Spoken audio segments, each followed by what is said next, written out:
Hello student, कैसे आप सब। आई होप कि आप अच्छे होंगे।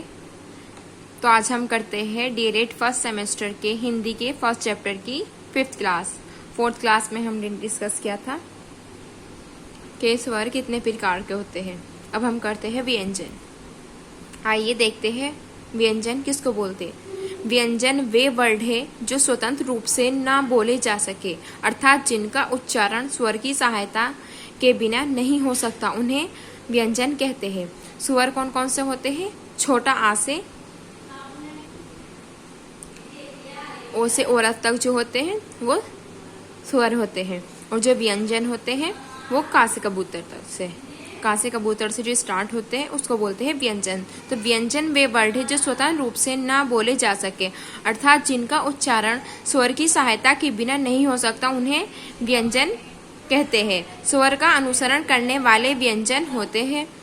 जब प्राण वायु कंठ या मुख के अवयवों से टकराती है, कंठ या मुख के अवयवों से टकराती हुई बाहर निकलती है तो ध्वनियां उत्पन्न होती है, उन्हें व्यंजन कहते हैं। यानी जब हम मुंह से कोई वर्ड बोल, जैसे के बोलते हैं, तो मुंह के अवयवों से यानी मुंह में जितने भी जो तालु है या दांतों से टकराती हुई जो आवाज़ निकलती है, के, खे, गे, घे, इस तरह से उसको बोलते हैं हम ध्वनि या फिर व्यंजन। जो ध्वनियाँ उत्पन्न करती है उन्हें क्या कहते हैं? उन्हें व्यंजन कहते हैं। जैसे के प्लस छोटा आ मिल के क्या बनता है? के, और खे प्लस आ मिल के खे। तो जो के को ऐसे नहीं बोला जाता, खे को ऐसे नहीं बोला जा सकता, इसमें छोटा आ जो है वो ऐड रहता है। नोट, ये नोट डाल के अपनी नोटबुक में लिख ले। व्याकरण में जो शुद्ध व्यंजन वर्ड होंगे उन्हें हलंत के साथ लिखा जाता है। जो केवल जैसे के हुआ, चे हुआ, टे, ते, पे, ये सब हलंत के साथ इस तरह से ये जो लगता है इस तरह से हलंत के साथ लिखे जाते हैं। शुद्ध पूरा कब होता है? ये जब इसके अंदर छोटा आ ऐड होता है तो इसको हलंत के साथ लिखा जाता है अगर ये सिंगल होते हैं तो। इसीलिए इन्हें अर्धमात्रिक वर्ण कहा गया है। इन्हें क्या कहा गया है? अर्धमात्रिक वर्ण। अगर इसमें छोटा आ ऐड ना हो तो इन्हें अर्धमात्रिक वर्ण कहा गया है। वेरी मोस्ट टॉपिक है ये, इसको अच्छे से कर ले। व्यंजनों की संख्या 33 होती है। कितनी होती है? 33। व्यंजनों की संख्या 33 होती है। तो व्यंजनों के प्रकार, व्यंजनों के कौन कौन से प्रकार होते हैं? तो मुख्य रूप से व्यंजन के 3 प्रकार होते हैं जो माहेश्वर सूत्र में गिने गए हैं। स्पर्श व्यंजन, अंत्यस्थ व्यंजन, ऊष्म व्यंजन और संयुक्त व्यंजन जो होते हैं ये माहेश्वर सूत्र में नहीं आता। तो इसके व्यंजन के 3 होते हैं। आइए हम फर्स्ट वाला देखते हैं। स्पर्श व्यंजन वेरी मोस्ट टॉपिक है। ये बहुत बार आ चुका है ये डीएलएड के फर्स्ट सेमेस्टर के एग्जाम में, और ये सभी सेमेस्टर में वेरी मोस्ट टॉपिक है स्पर्श व्यंजन। हिंदी के जितने भी टॉपिक है सारे ही सेमेस्टर में मोस्ट है, और टेट और सीटेट के लिए और सुपर टेट के लिए भी वेरी मोस्ट है। तो देखते हैं इसको, इसलिए अच्छे से कर ले, आपको आगे जो एग्जाम दोगे उसमें काम आएगी। आइए स्पर्श व्यंजन, जिन वर्णों के उच्चारण में मुख के विभिन्न अवयवों यानी भागों जैसे कंठ, तालु, मूर्धा आदि का स्पर्श होता है, स्पर्श व्यंजन कहलाता है। जैसे अगर हम कोई भी वर्ड बोलते हैं तो मुंह के सभी पार्ट हमारे, जैसे तालु यानी जीभ हुई, दांत हुए, कंठ, सभी का यूज होता है। तो उसको क्या कहते हैं? जो मुंह से आवाज़ निकलती है, जो भागों से आवाज़ निकलती है, तो उसको जो आवाज़ निकलती है उसको कहते हैं स्पर्श व्यंजन कहलाता है। इसकी संख्या 25 होती है। के से लेकर मैं तक के वर्ण स्पर्श व्यंजन है। वेरी मोस्ट है ये स्पर्श व्यंजन। तो आइए देखते हैं के वर्ग में कौन कौन सा आते हैं? के कबूतर, के खरगोश, गे गमला, गे घर, अड़े खाली। तो इसको के से लेकर जो अड़े तक होते हैं ये के में आते हैं, यानी कंठ से बोले जाते हैं ये।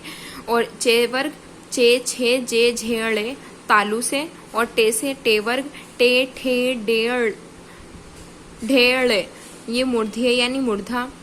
ये होते हैं ते वर्ग ते, थे, दे, धे, ने दंत यानी दांत। पे वर्ग पे, फे, बे, भे में ओश क्या करती से। तो ये सब स्पर्श व्यंजन है। पूछ जाए कि स्पर्श व्यंजन कितने होते हैं? तो ये 25 होते हैं। और स्पर्श व्यंजन को आइए देखते हैं हम वर्गाक्षर या वर्गीय व्यंजन भी कहते हैं। देखिए नोट डाल के लिख रहे हो, इनमें से 5 वर्गों के जो समूह बने हैं इन समूहों का नाम वर्ग है। यानी इस तरह से भी बोल सकते हैं ये के वर्ग को नंबर 1 नाम दिया हुआ है, के वर्ग नंबर 1, और ये चे वर्ग नंबर 2, 3, 4, 5 इस तरह से। तो फर्स्ट, ये वर्ग उच्चारण स्थान के आधार पर बने हैं। स्पर्श व्यंजन को वर्गाक्षर या वर्गीय व्यंजन भी कहते हैं। इन पांच वर्गों का जो दूसरा नाम है वो दूसरा नाम कु, चू, टू, तू, पू, यानी जिस तरह से सीरियल से चल रहे हैं इस तरह से इनको कु, चू, टू, तू, पू भी कहते हैं। इसलिए वेरी मोस्ट टॉपिक है ये। आइए देखते हैं अंत्येश व्यंजन। अंत्येश व्यंजन क्या होता है? उच्चारण के समय जो व्यंजन मुंह के भीतर ही रहे उन्हें अंत्येश व्यंजन कहते हैं। जिन व्यंजनों के उच्चारण में मुंह के किसी भाग को नहीं छूती और हवा बिना रगड़ खाए मुंह से बाहर निकल जाती उन्हें अंत्येश व्यंजन कहते हैं। जैसे ये, रे, ले, वे, इन्हीं वर्णों को अर्धस्वर भी कहा जाता है। नंबर 3 है ऊष्मी व्यंजन। 2015, 2016 और 19 आया हुआ है, ये वेरी मोस्ट और बहुत बार आ चुका है। ऊष्मी व्यंजन जिन वर्णों के उच्चारण के समय हवा मुंह के विभिन्न भागों से टकराए और सांस में गर्मी पैदा कर दे उन्हें ऊष्मी व्यंजन कहते हैं। ऊष्मी यानी ऊष्मा, ऊष्मी व्यंजन कहते हैं। जो गर्मी पैदा कर दे यानी जो ऊष्मा पैदा कर दे उन्हें ऊष्मी व्यंजन कहते हैं। या तो ये पढ़ सकते हो आप, ये जिन वर्णों के उच्चारण में हवा रगड़ते हुए मुख से धीरे धीरे बाहर निकलती उन्हें ऊष्मी व्यंजन कहते हैं। जैसे शेषलजम, शेषटकोण, शेषपेरा, हेहल। ऊष्मी व्यंजन 4 होते हैं। तो आज की क्लास हम कंप्लीट करते हैं ये। नेक्स्ट क्लास में हम संयुक्त या मिश्रित व्यंजन पढ़ेंगे। और क्लासेस देखने के लिए चैनल को सब्सक्राइब करें। सारे ही जितने भी टॉपिक हुए हैं आपके, सारे मोस्ट टॉपिक हुए हैं, जो भी आपके फ्रेंड्स वगैरह है, जो भी डीएलएड के कोई सी भी सेमेस्टर में है, क्लास शेयर करें और लाइक कमेंट्स करें और चैनल को सब्सक्राइब करें। Okay, thanks.